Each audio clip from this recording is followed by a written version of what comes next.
Good morning, everyone. Looks like the computer switched cameras on me this morning. I'm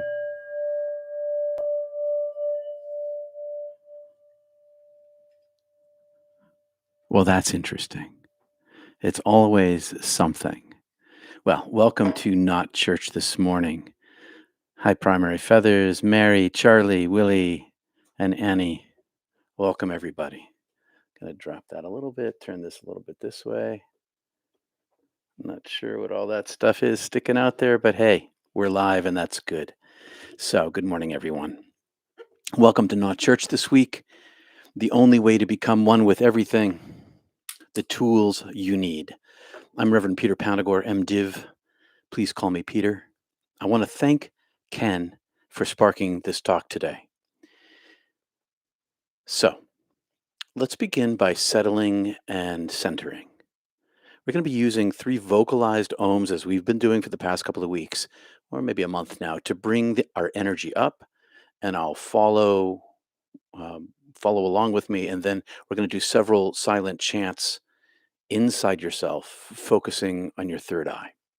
So make your eye single, and your body will be filled with light, says Jesus. Together, we collectively share the frequency of the presence itself. That's what we're doing here. Where 2 or 3 are gathered, I am there. So let's begin. I'm putting my feet on the floor, settling in a little bit.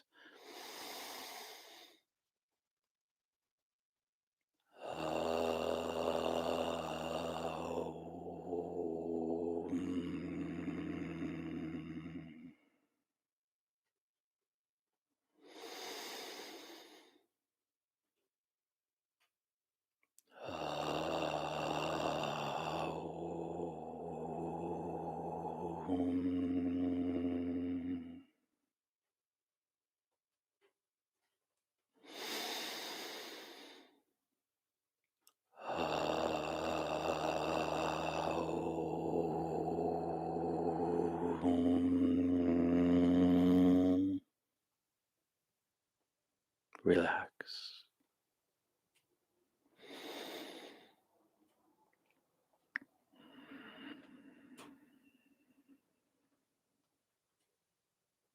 Breathe in.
Peace be with you.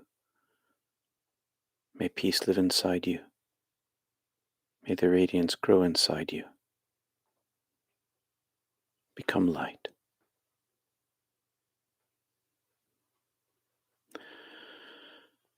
A boy lay in bed, flipping through the pages of a pocket-sized paperback copy of Ripley's Believe It or Not, flipping through the pages, looking at the drawings, and reading as little as possible.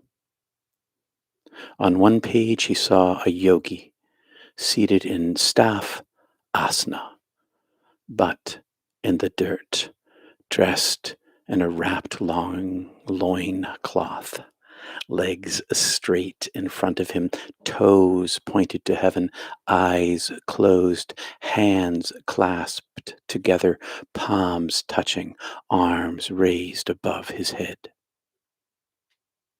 The longer the boy stared at the drawing, the further his mind wandered into the picture until he felt himself through the page occupying the body of the yogi in a flash of bliss until astonishment broke him away.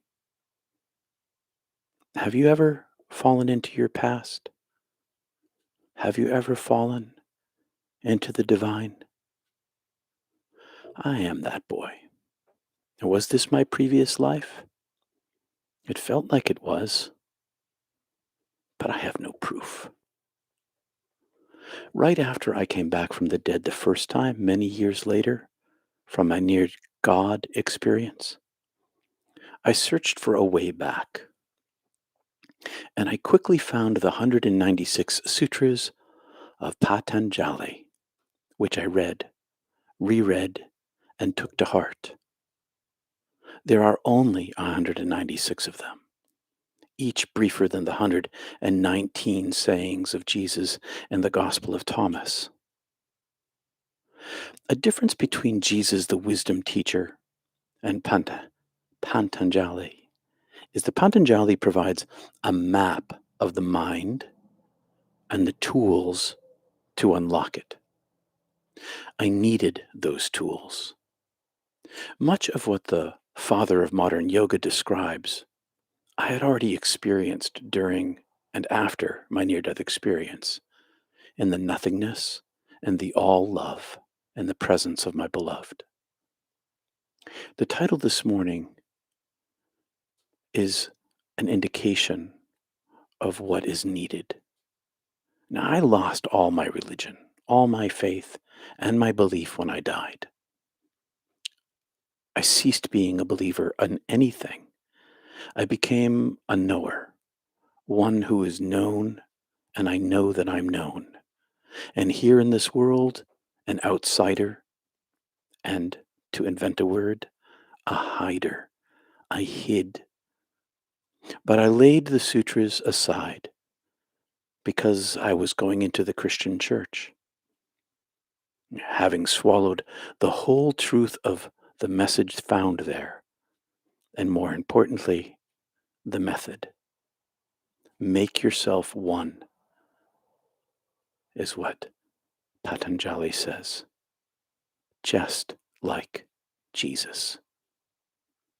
The difference between the two is that Patanjali took 1,800 existing schools of yoga, starting way back 6,000 years ago, back around the time of Krishna, and condensed all of yoga into 196 teachable sutras. It's a map of the mind to access heaven within. I have read it and will reread it again just recently, thanks to Ken, and probably again after that. I welcome it back into my life after such a long time away. Patanjali wrote the sutras about 3,000 years ago. And ancient contemplative techniques remain in print. Imagine that.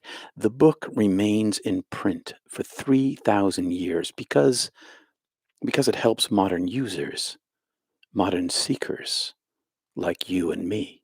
Because I am a seeker of the divine. As long as I live beneath the 70,000 veils, I seek the divine. As long as I live within the world, I seek the divine. I seek to go home. And the sutras, they help me. Sutra 3.1. I'm going to read a few of them to you. Sutra 3.1. And I'm reading 7 translations of this particular sutra. I want to say thanks, Tamra, and thanks, Nissa. So here's 3.1. Concentration is the mind's fixation on a particular point in space. Another translation, same sutra. Concentration is the confining of the mind within a limited mental area, the object of concentration. Dharana focusing is fixing on the citta, the energy of the field of consciousness with a focal point. Concentration is binding the thought in one place. Dharana is the binding of the mind in one place, object or idea. Concentration holds the mind within a center of spiritual consciousness in the body, or fixing it on some divine form, heaven above, either within the body, heaven inside, or outside it, heaven beyond. Concentration is holding the mind to some particular object. That was all a translation of Sutra 3.1. And Jesus sums it up this way: make your eyes single and your body will be filled with light. Seek heaven above all things. Centering prayer. You've heard me talk about this. Maybe you practice this with me. We have quite a group on Mondays, Tuesdays, and Wednesdays where we share the presence itself. Centering prayer is my practice of Sutra 3, 1 through 8. And in the process, I'm in the process of Sutras 3, 9, and 10. And I'm going to read you those right now. I'm going to read you 2 through 8, or maybe 2 through 5. Fix your mind on a single point. That's 1. 2. Create an unbroken flow of thought toward the object of concentration. This is the process by which we repeat again and again an unbroken flow of thought toward the object of concentration. Your intention is the divine. Your intention is heaven. My intention is the divine. My intention is heaven. 3. Samsadi is pure contemplation, is meditation that illumes the object alone. Samsadi is pure contemplation, is meditation that illumes the object alone, the object of your intent, as if the subject were devoid of intrinsic form. You don't imagine things with it. You don't place ideas upon it. You simply meditate on it. You aim your mind and your heart and your soul at this devoid of any intrinsic form. You don't imagine what the divine looks like. We don't imagine what heaven looks like. We simply focus our mind on it. Number 4.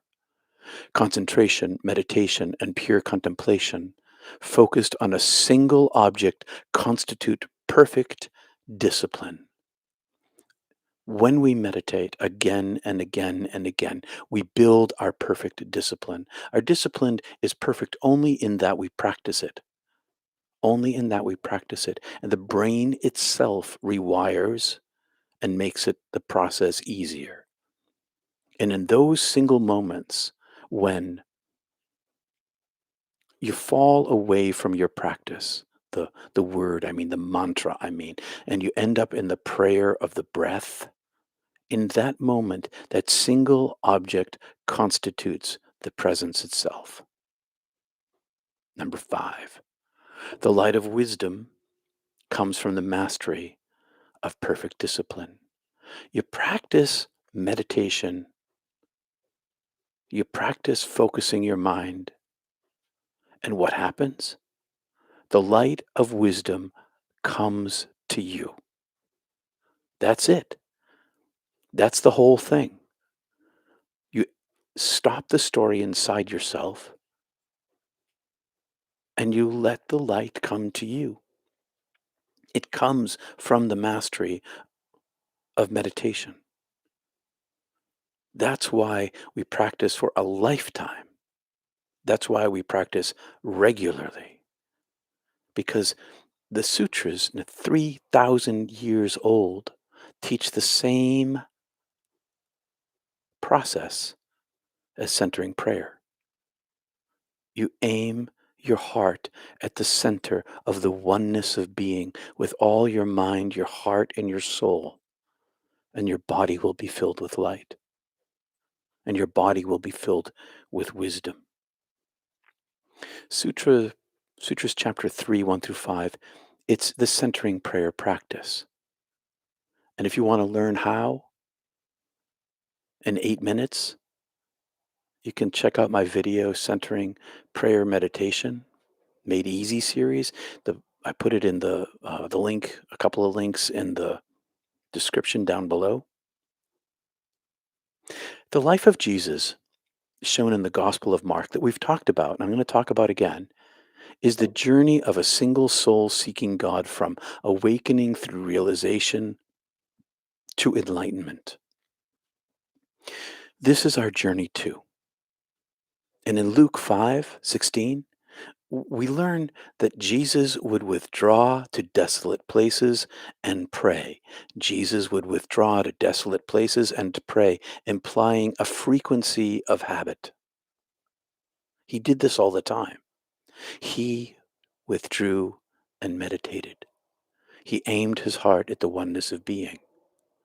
So I got to ask you, what do you crave? What do you want? Is it the oneness that you crave? In John 14, when the day of oneness comes, you will know that I am in the I am, and that you are in me just as I am in you, said Jesus, referring to his eternal nature and to yours. And for more background on that subject, you can check out The Secret of the Satan and How to Destroy Him or Her, where I talk about the brain, the veil, and the universe. That also is in the description below.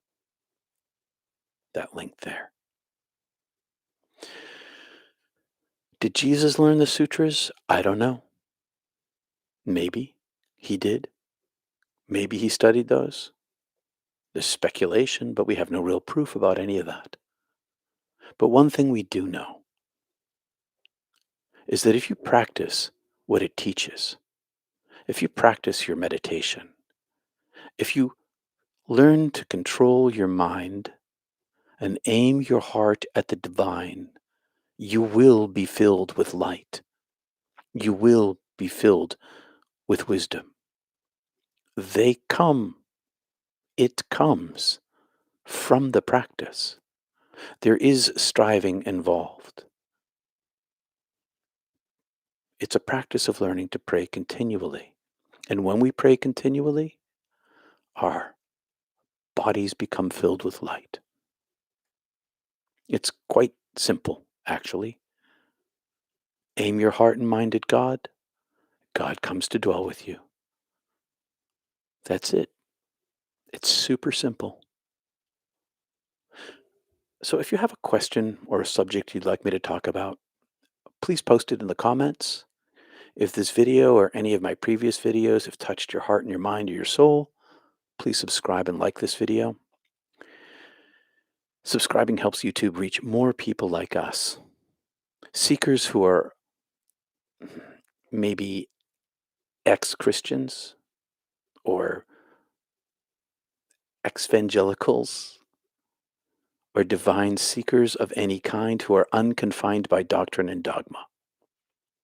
And you can visit me at peterpanagore.love, where you can subscribe to my email list. Especially if you're a regular here, please subscribe to my email list. I appreciate it, especially if you want to keep up with the changes that are coming, because everything always changes. Change is the only constant in this imperfect world. Thank you, Nissa. Thank you, Daniel. I'll take a look at your question there in a sec, brother. I want to give thanks to all you supporters this morning who gave on Super Chat. You guys even started giving before the broadcast began, the streaming. And last week on PayPal, on Patreon, and through Venmo. Not Church exists because of your support. And as you can see, I am stretching out beyond the Bible now, stretching it out. Because, well, I'm not a literalist. I don't think that the Bible is the inerrant word of God. There's just so many difficulties in it. We could talk a lot about those, but I'm much more interested in being able to try to help you find your way into the divine, to feel the divine presence itself, to have an experience of God, to move beyond belief into experience, into living in the light. And I'm available weekly for spiritual, mystical, and pastoral counseling or just spiritual conversation. All of that at peterpanagore.love. And I'm going to tell you a funny coincidence this week. Just as the sutras are coming back into my life, and I've got a copy here. I've got other copies on the way, and I've been looking online. There are good resources online now. Just as this all is happening, I got a comment last week from a woman in India, and it was written in Hindi, and I had to use Google Translate to translate it. But she addressed me as Guruji, and Guruji means divine light. And I want to tell you that you are the divine light of the world. Just as Jesus said, you are the divine light of the world. And the more you dig inside yourself, the more you practice, the more wisdom comes as a result that lives in your life. So remember that you're the divine light and you can find it and you can work to find your single point and you can work to find your body of light because that is the goodness you are. So I'm going to take a look at the super chat here that Daniel sent in. Great show, brother. Thank you, brother. What is the bridal chamber? Does it mean we marry and become a part of the divine? Is it open to interpretation due to its mystery? All of it's open to interpretation due to its mystery. The whole thing is mysterious. But yes. And I think it was Catherine of Siena. I want to say it was Catherine of Siena. I'd have to double check this.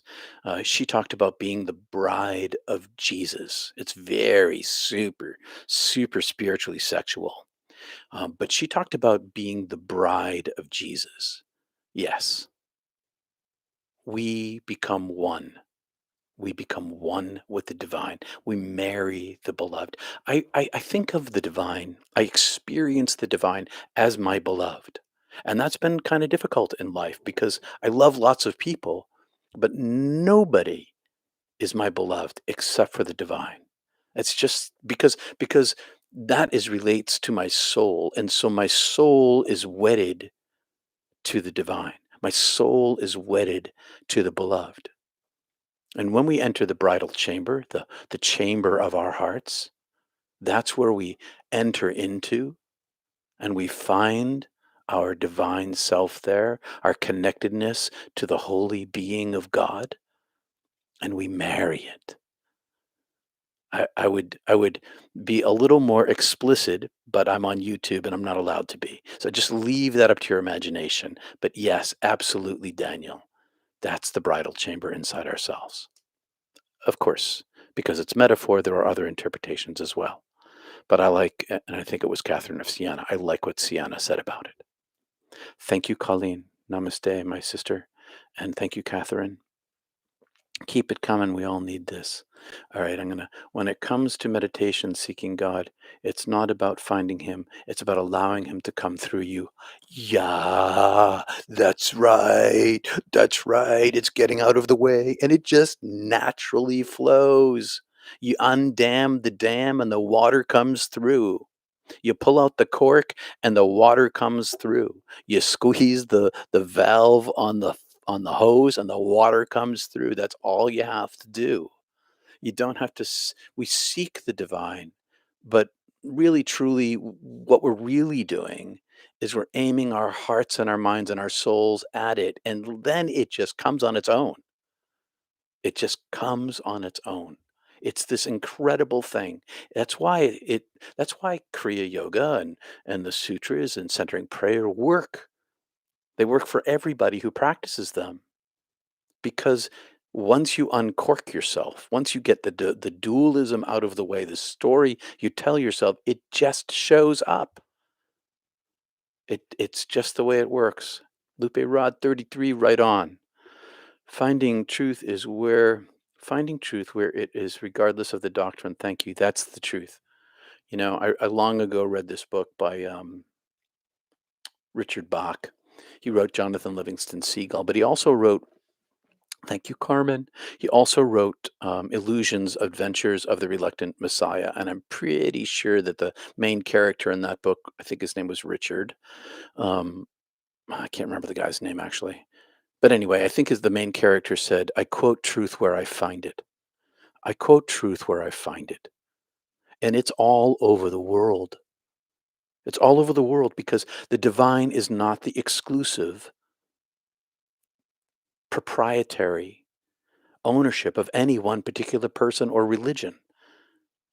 The divine belongs to everyone because it's in everyone already. So I quote truth where I find it. Totally true. Oh, there's the chat. I just wiped it out.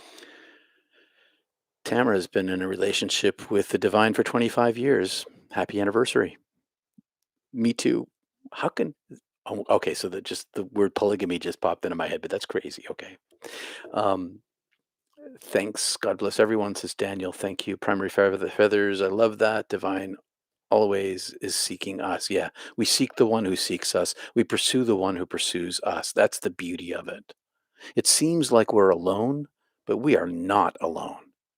All we need to do is open our eyes to see that the presence is always here now.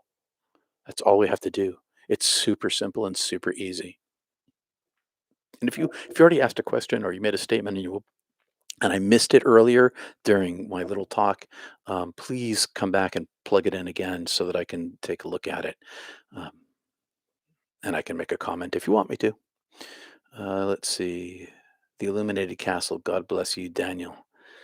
Colleen always interpreted the word ecstasy as sexual, but now I believe it's more of a non sexual nirvana experience. It's not like you get a high from it.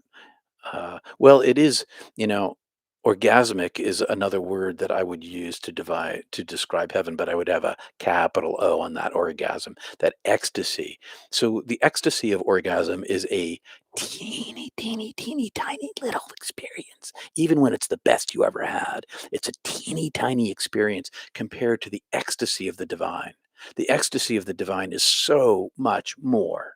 It's love and beauty and light and joy and hope and understanding and knowledge and bliss and awe and adoration and vibration and wholeness and healing. It's all those things times a billion trillion all at once. Yeah, so that's ecstasy. Ecstasy with a capital E for sure. The Illuminated Castle, bless you too. I love that book. Yes, The Illuminated Castle. Right, that's the book. Thank you. I felt myself vibrating my a tuning fork after the prayer, like a tuning fork after a prayer. It started me off on this path. I felt like I was going to start floating. So Willie T, that's the thing about the Om. I mean, Pantagali talks about Om and that vibration. That vibration lifts us. That vibration lifts us and attunes us to the presence of the divine. I know a lot of New Age people talk about the vibration of the divine. It's a great way to use a metaphor for it, but it's also an experiential thing. It's like this hum inside us. There's like this buzz inside us that frees us from the physical and sort of radiates inside us and outside of us, and it's shareable. It's shareable because it's not tangible. It's experiential and it is the structure of all there is. And when you tune into that thing, even for a moment, it illuminates you in that moment. Cling to that thing. Aim toward that thing. That's a beautiful thing. Once in 2012, I felt myself vibrating. Oh, that's Willie T. That was back in 2012. Well, you only need it once to have it become the desire of your soul. That's kind of the beauty of it, too. You just got to touch it once and you're like, oh, that's the thing I want. That's what I want. Love the way you frame the divine coming through to us. Is it possible to receive without self compassion and self love? I've experienced it as a dance of sorts. Yes.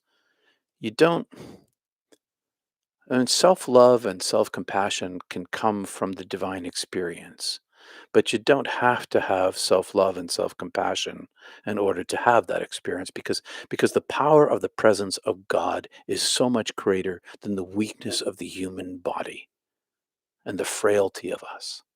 It can come to us whether we're ready for it or not. Ready or not, here I come, and there it is. So you can be utterly broken. and utterly self-deprecating, and still have a divine experience of the presence of the holy, which is transformative. And if you tap into that, therein you find self-love, because love of God is love of self, and love of self is love of neighbor, and love of neighbor is love of God. It's this triune thing.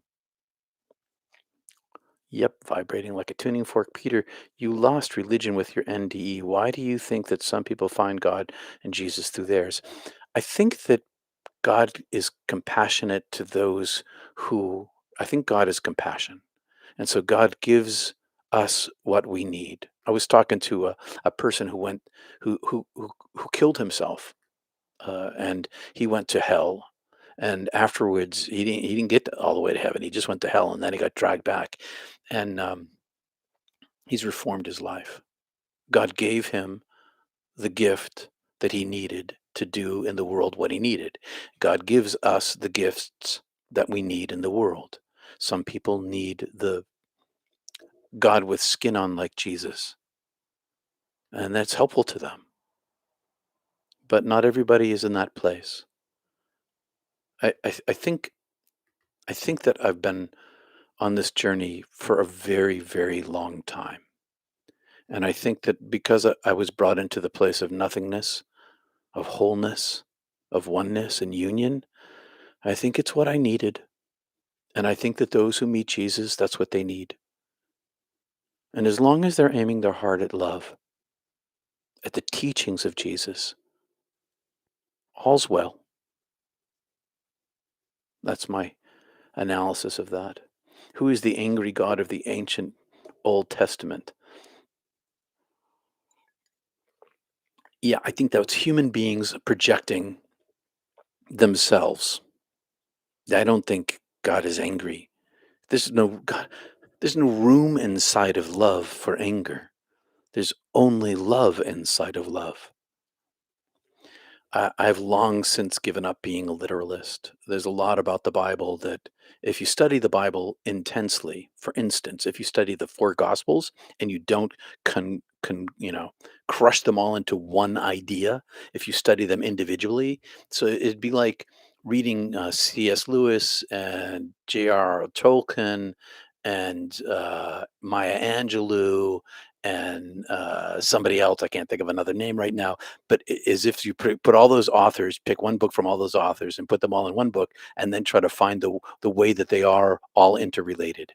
You do a disservice to the individual author. And so I think that Mark, Matthew, Luke, and John, if you look at them individually as individual works of art, of works of writing, you discover that, yeah, they don't agree. They just don't agree. But you can find all the truths of the divine, of Jesus's teaching inside them. Lot, but here's the thing, that there's a lot of it that's kind of made up too. You know, is like the whole thing about the Immaculate Birth. You can find that elsewhere in literature before the Bible. There's that kind of stuff going on. So the angry God, I think that was the human beings projecting on God that their own emotions. I know that's not popular with the evangelicals, but I didn't, um, I only found love on the other side, and I didn't see any religion in God. I only saw love. There was no religion there, and no anger. God was not angry at me for the bad things I had done.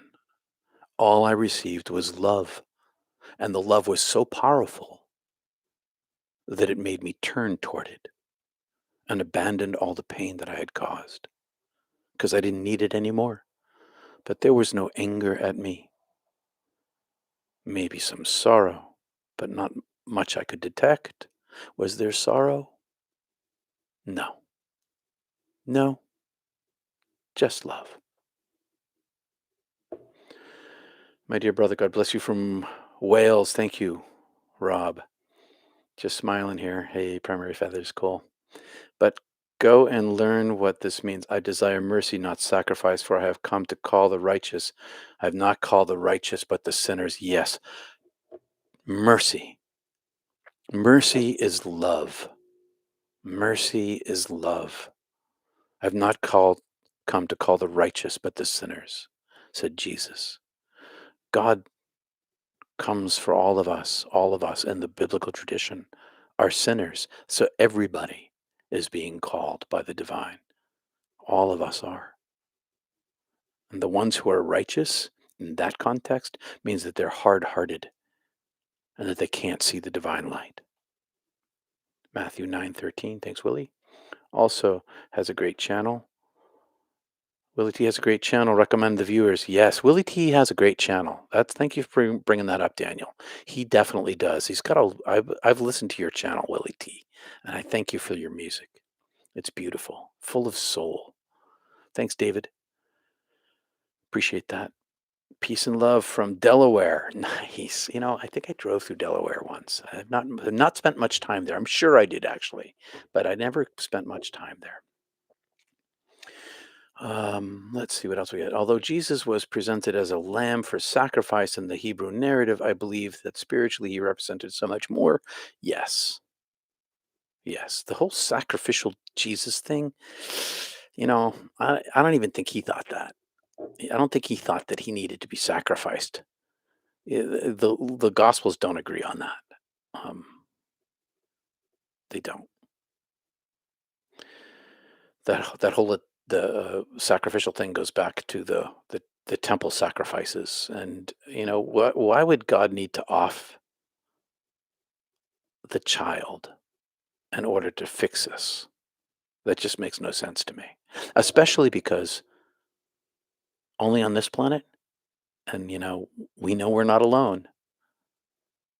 So I don't think so. Um, I've been going back and started to make a dream journal.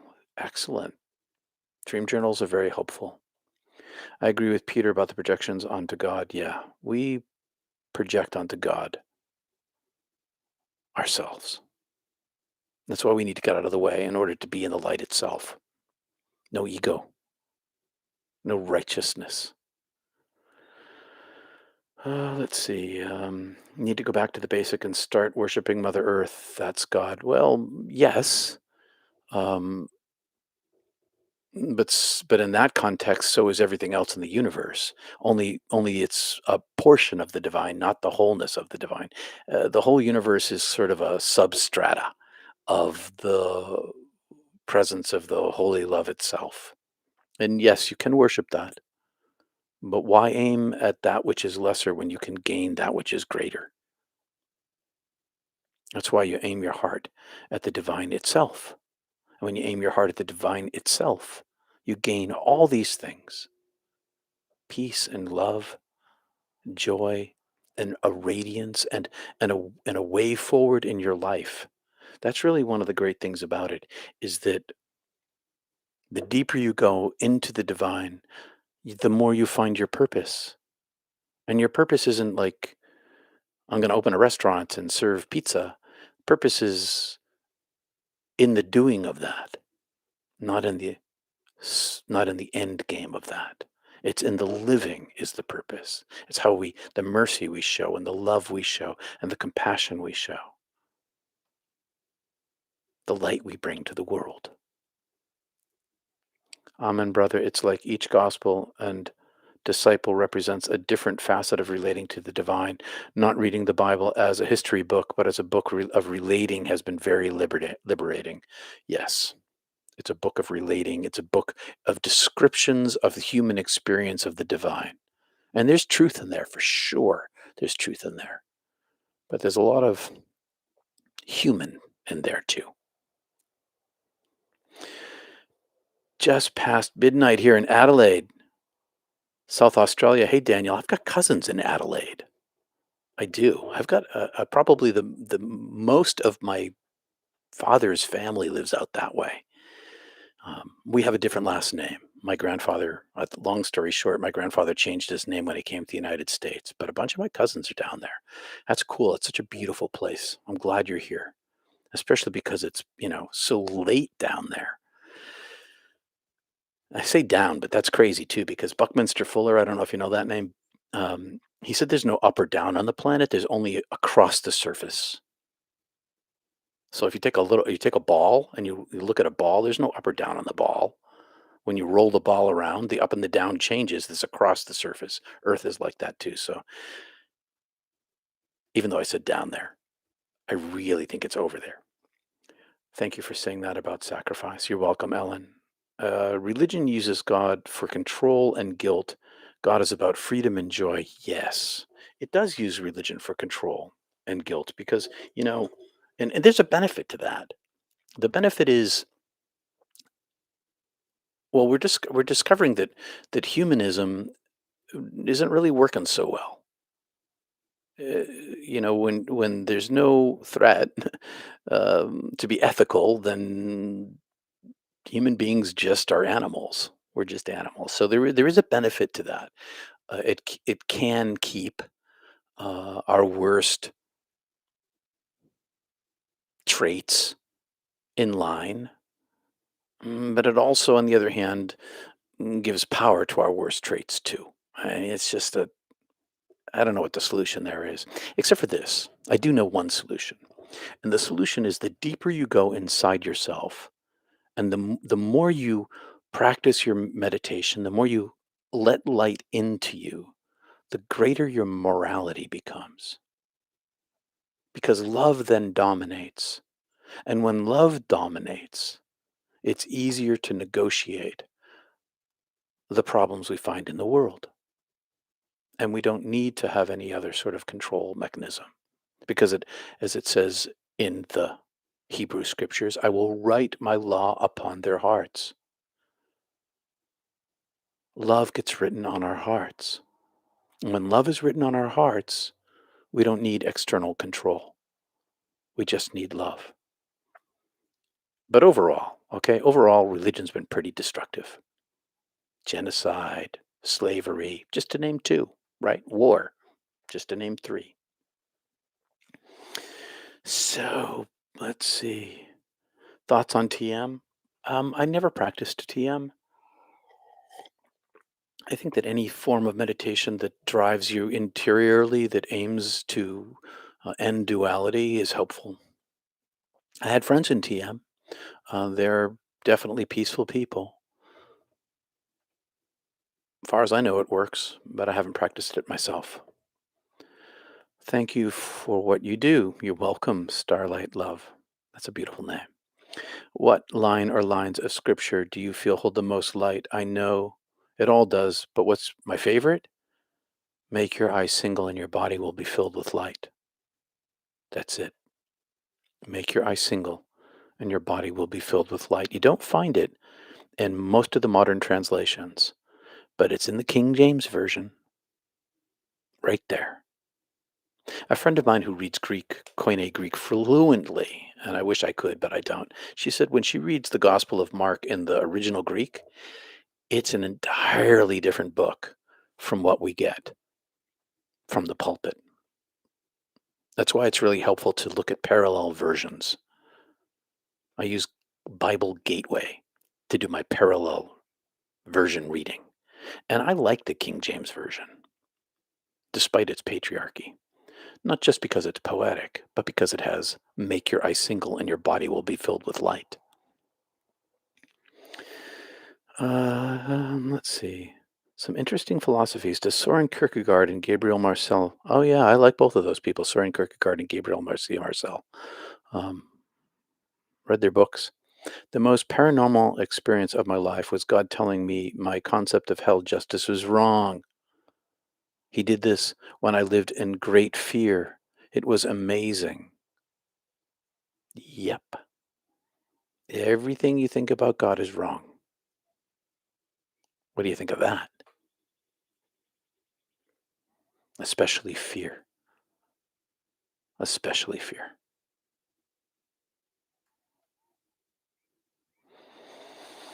Can you recommend some sutra? Can you recommend a sutras book? I'm trying to find the right one, Sean. Right now, I'm working with. I'm trying to, if I could open this up without losing this feed. It's called Yoga Sutras of Patanjali, a listing of 196. And I think the website is, if I can open that up,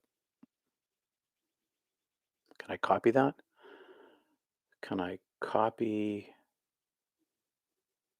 Let's see if I can copy and paste that right into the chat here.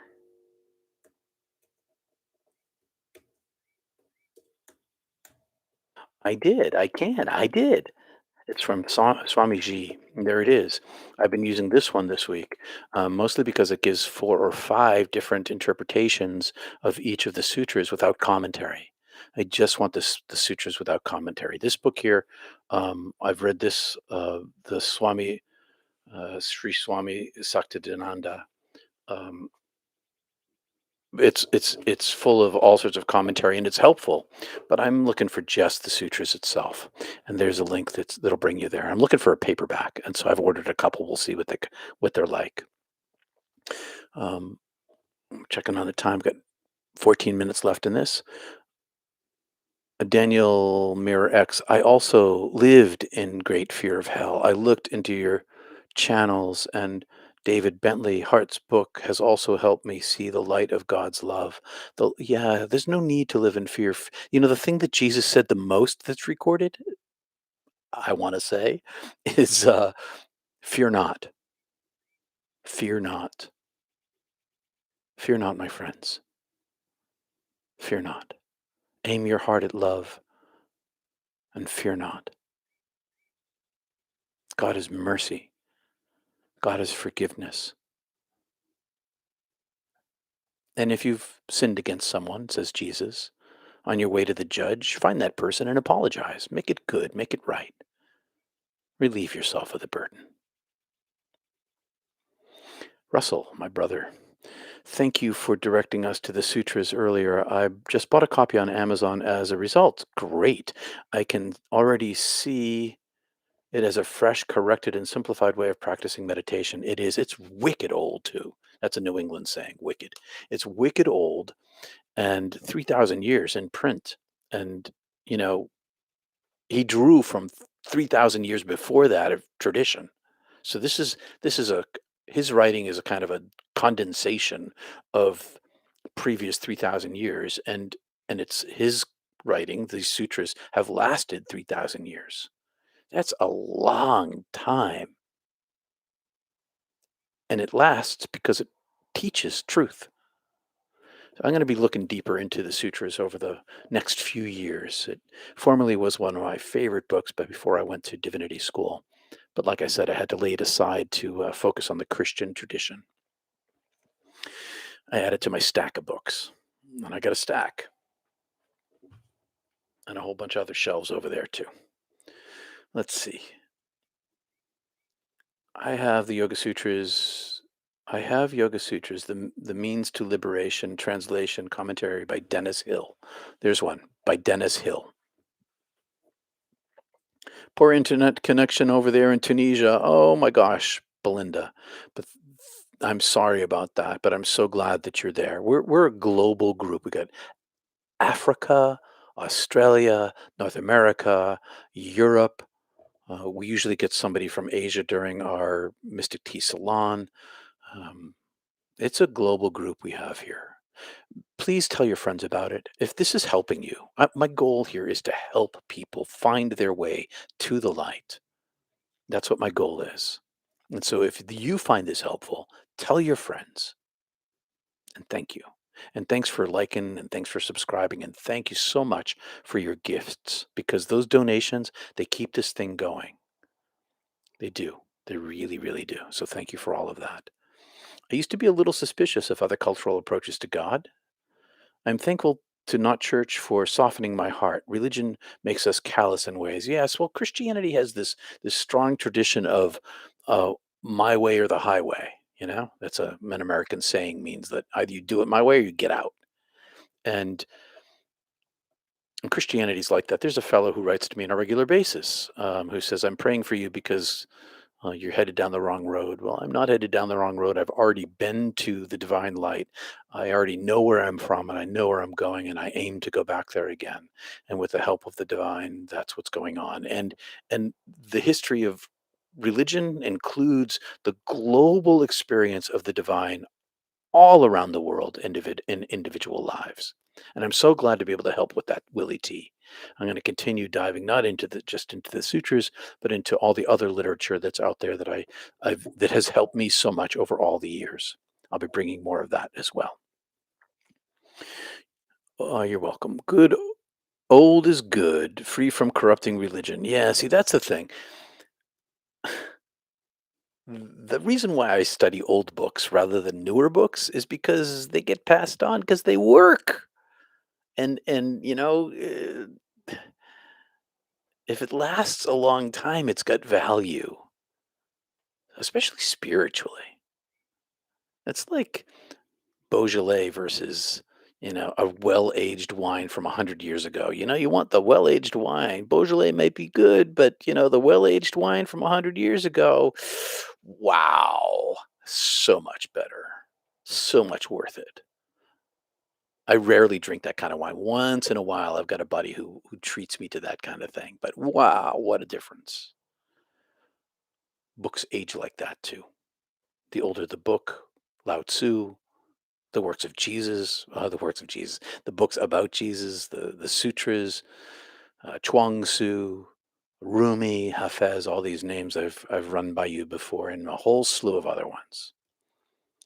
Can you say something about practicing awareness of one's body in the presence of prana, chi, and the yoga? Are a path to the divine? We only have a few minutes, but Jim, yeah, brother, that's exact Guruji. Thank you.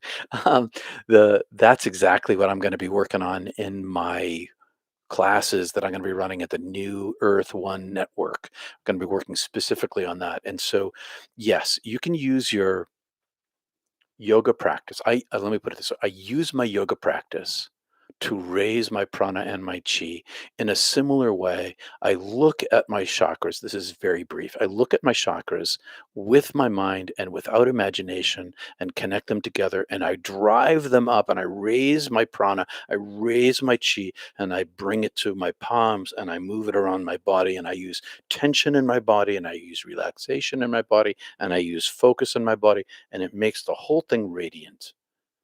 And so, yes, absolutely, absolutely. Um, the simple thing to do in your yoga practice, if you want to begin this, is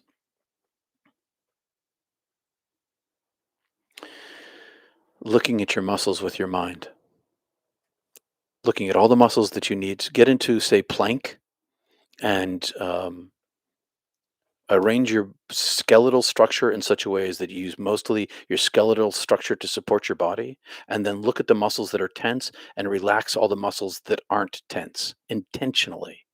And that's the beginning of the practice of using your mind locating the muscles in your body individually trains your mind to see inside yourself, and do it without thought. Like, that's not what I mean. Do it without language. That's what I mean. So yes, and we're running out of time, friends. So we're gonna wind up in a minute or two here for today. You're from India, Adharasha. Good evening from India. So we are totally global today. This is awesome. God bless you. Remember that darkness cannot occupy the same space as light, says Lupe Rod. God is light. Just ask Peter how bright, allowing his light in cracks you open like a pistachio, revealing your inner self. Yes, like a pistachio. What a great nut that is. I love pistachios. So when you turn on a light in your room, the darkness doesn't just recede, it goes away. When you're in a totally dark room and you flick on the switch, light fills everything. That's the way it works. Yes, so 5 minutes left. Leah, thank you, and thank you all for so much for your gifts this morning through Super Chat. I super appreciate it. It really does help. David, please like the video. It triggers the YouTube search engine to expose the video to more people. Right on, brother. Thank you very much. The best is the corpse pose at the end and the union and the surrender. Yeah. I meditate at the end of my yoga practice. when I'm all kind of jazzed up on prana, um, I usually go in a corpse pose, and then in corpse pose, I can raise my, mm, I can push my subtle body out to my exterior chakras. It's a super powerful thing. Yoga can be.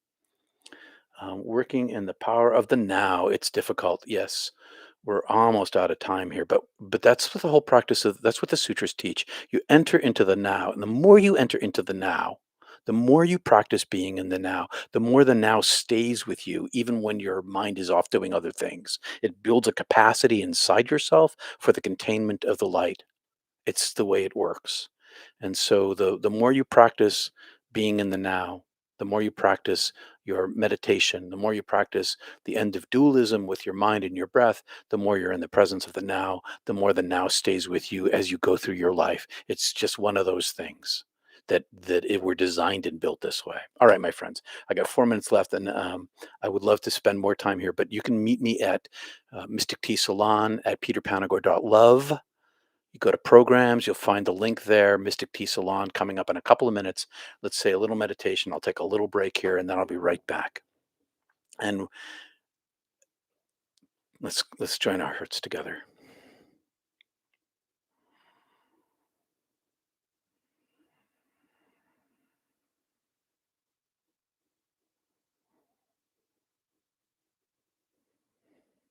Join us together. Unite us as one. Lead us in your righteousness, not ours. Lead us in light. Bind us together. Create a global sized web of light between us all. Those who are here and the tens of millions of more of your children who are everywhere. Help us bring heaven here now. Help us change the world through you, in us, together. Amen. All right, my friends. We'll close with Wendy's words. And on the entering of the house. Where did that go? Oh, she took it out. It's gone. Oh, well, my friends. I still bid you beauty and peace and love. Namaste, everybody. Namaste. Peace. See you soon. Oh, we got the words. And on the entering of the house, they saw the child with Mary, his mother. They prostrated themselves and did him homage. We are doing homage to the divine. That's what we do in our meditation. Peace and love, everybody. See you soon. Thanks for coming.